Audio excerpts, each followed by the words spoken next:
بسم اللہ الرحمن الرحیم۔ السلام علیکم ورحمۃ اللہ وبرکاتہ۔ دعا گو ہوں کہ اللہ پاک تمام امت مسلمہ کو اپنی حفظ و امان میں رکھے اور تمام کے لیے آسانیاں پیدا فرمائے، آمین ثم آمین۔ سیرت النبی صلی اللہ علیہ وآلہ وسلم کے سلسلہ کے 32ویں حصے بعنوان اصحاب کہف کا واقعہ کے ساتھ آپ کی خدمت میں حاضر ہیں۔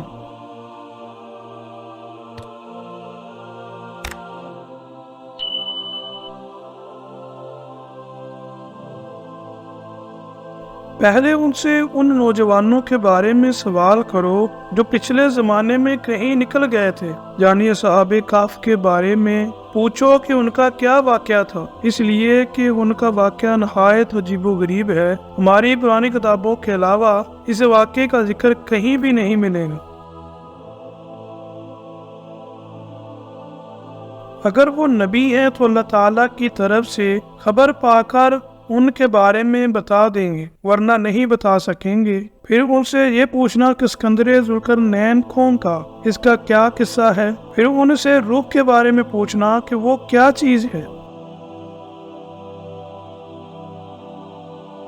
اگر انہوں نے پہلے دونوں سوالوں کا جواب دے دیا اور ان کا واقعہ بتا دیا اور تیسرے سوال یعنی روح کے بارے میں بتا دیا تو تم لوگ سمجھ لینا کہ وہ سچے نبی ہیں۔ اس صورت میں تم ان کی پیروی کرنا۔ جو لوگ جو 3 سوالات لے کر واپس مکہ آئے اور قریش سے کہا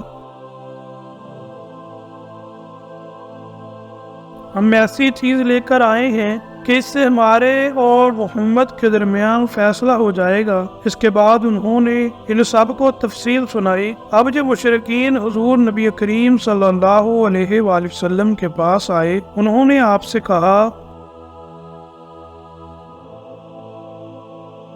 اے محمد، اگر آپ اللہ کے سچے رسول ہیں تو ہمارے 3 سوالات کے جوابات دے دیں۔ ہمارا پہلا سوال یہ ہے کہ اصحاب کہف کون تھے، دوسرا سوال ہے کہ ذوالقرنین کون تھے، اور تیسرا سوال ہے کہ روح کیا چیز ہے۔ آپ صلی اللہ علیہ وآلہ وسلم نے ان کے سوالات سن کر فرمایا میں ان سوالات کے جوابات تمہیں کل دوں گا۔ نبی اکرم صلی اللہ علیہ وآلہ وسلم نے اس جملے میں انشاءاللہ نہ فرمایا، یعنی یہ نہ فرمایا انشاءاللہ میں تمہیں کل جواب دوں گا۔ قریش آپ کا جواب سن کر واپس چلے گئے۔ حضرت صلی اللہ علیہ وآلہ وسلم وحی کا انتظار کرنے لگے، لیکن وحی نہ آئی۔ دوسرے دن وہ لوگ آ گئے، آپ انہیں کوئی جواب نہ دے سکے۔ وہ لوگ لگے باتیں کرنے، انہوں نے یہ تک کہہ دیا محمد کے رب نے انہیں چھوڑ دیا۔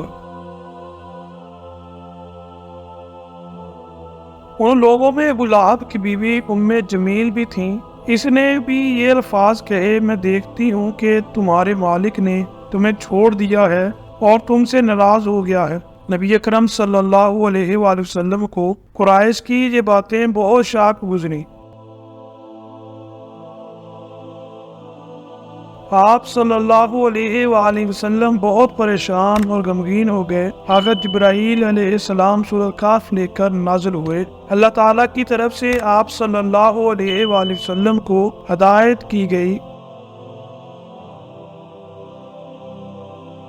اور ہرگز کسی بات کو نہ کہنا کہ میں کل یہ کر دوں گا، مگر یہ کہ اللہ چاہے، اور اپنے رب کی یاد کر جب بھول جائے اور یوں کہو کہ قریب ہے میرا رب مجھے اس سے نزدیک تر راستے کی راہ دکھائے۔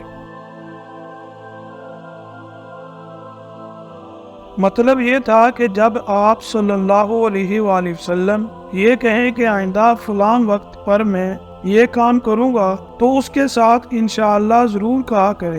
اگر آپ اس وقت اپنی بات کے ساتھ انشاءاللہ ملانا بھول جائیں اور بعد میں یاد آ جائے تو اس وقت انشاءاللہ کہا دیا کریں، اس لیے کہ بھول جانے کے بعد یاد آنے پر وہ انشاءاللہ کہہ دینا بھی ایسا ہے جیسے گفتگو کے ساتھ کہہ دینا ہوتا ہے۔ پھر حضرت جبرائیل علیہ السلام نے آپ صلی اللہ علیہ وآلہ وسلم کو اصحاب کہف کے بارے میں بتایا، ذوالقرنین کے بارے میں بتایا اور پھر روح کے بارے میں وضاحت۔ اصحاب کہف کی تفسیر ابن کثیر کے مطابق یوں ہے وہ چند نوجوان تھے دین حق کی طرف مائل ہو گئے تھے اور راہ ہدایت پر آ گئے تھے۔ جو نوجوان پرہیزگار تھے، اپنے رب کو معبود مانتے تھے، یعنی توحید کے قائل تھے، ایمان میں روز بروز بڑھ رہے تھے، اور یہ لوگ حضرت عیسیٰ علیہ السلام کے دین پر تھے۔ لیکن بعض روایات سے یہ بھی معلوم ہوتا ہے کہ یہ واقعہ حضرت عیسیٰ علیہ السلام سے پہلے کا ہے، اس لیے کہ یہ سوال یہودیوں نے پوچھے تھے، اور اس کا مطلب یہ ہے کہ یہودیوں کی کتابوں میں یہ واقعہ موجود تھا۔ اس سے یہی ثابت ہوتا ہے کہ یہ واقعہ حضرت عیسیٰ علیہ السلام سے پہلے کا ہے۔ قوم نے ان کی مخالفت کی، ان لوگوں نے صبر کیا۔ اس زمانے کے بادشاہ کا نام دقیانوس تھا، وہ مشرک تھا، اس نے سب کو شرک پر لگا رکھا تھا اور بہت ظالم بھی تھا، بت پرستی کراتا تھا۔ وہاں سالانہ میلہ لگتا تھا۔ یہ نوجوان اپنے ماں باپ کے ساتھ اس میلے میں گئے۔ وہاں انہوں نے بت پرستی ہوتے دیکھی۔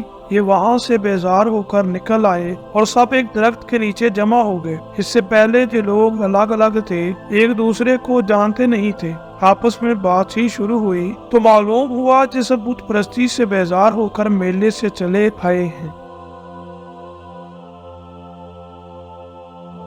اب یہ آپس میں گل مل گئے۔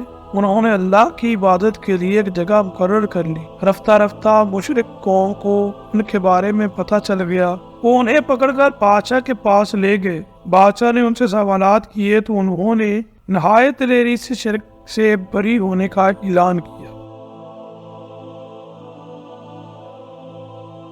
بادشاہ اور درباریوں کو بھی توحید کی دعوت دی۔ انہوں نے صاف کہہ دیا ہمارا رب وہی ہے جو آسمان اور زمین کا خالق ہے، اور یہ ناممکن ہے کہ ہم اس کے سوا کسی اور کی عبادت کریں۔ ان کی صاف گوئی پر بادشاہ بگڑا۔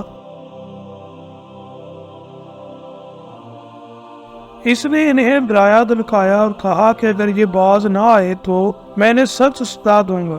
بادشاہ کا حکم سن کر ان میں کوئی کمزوری پیدا نہ ہوئی، ان کے دل اور مضبوط ہو گئے، لیکن ساتھ ہی انہوں نے محسوس کر لیا کہ یہاں رہ کر وہ اپنی دینداری پر قائم نہیں رہ سکیں گے۔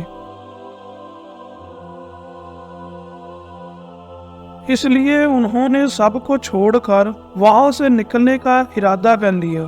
جب جو لوگ اپنے دین کو بچانے کے لیے قربانی دینے پر تیار ہو گئے تو ان پر اللہ تعالیٰ کی رحمت نازل ہوئی۔ ان سے فرما دیا گیا جاؤ تم کسی غار میں پناہ حاصل کرو، تم پر تمہارے رب کی رحمت ہوگی اور وہ تمہارے کام میں آسانی اور راحت مہیا فرماوے گا۔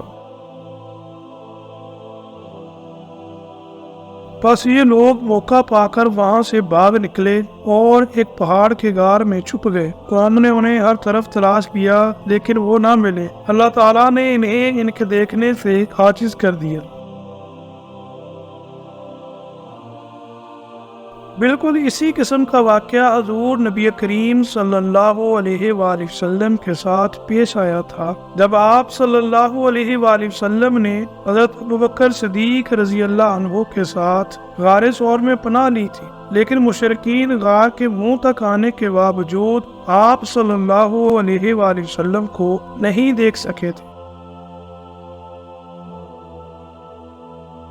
اس واقعے میں بھی چند روایات میں تفصیل اس طرح ہے کہ بادشاہ کے آدمیوں نے ان کا تعاقب کیا تھا اور غار تک پہنچ گئے تھے، لیکن غار میں وہ ان لوگوں کو نظر نہیں آئے تھے۔ قرآن کریم کا اعلان ہے کہ اگر اس غار میں صبح و شام دھوپ آتی جاتی ہے۔ یہ غار کسی شہر کے کس پہاڑ میں ہے یہ یقینی طور پر کسی کو معلوم نہیں۔ پھر اللہ تعالیٰ نے ان پر نیند طاری کر دی۔ اللہ تعالیٰ انہیں کروٹیں بدلواتے رہے، ان کا کتا بھی غار میں ان کے ساتھ تھا۔ اللہ تعالیٰ نے جس طرح اپنے قدرت کاملہ سے انہیں سلا دیا تھا اسی طرح انہیں جگا دیا۔ وہ 309 سال تک سوتے رہے تھے۔ اب 309 سال بعد جب جاگے تو بالکل ایسے تھے جیسے ابھی کل ہی سوئے تھے۔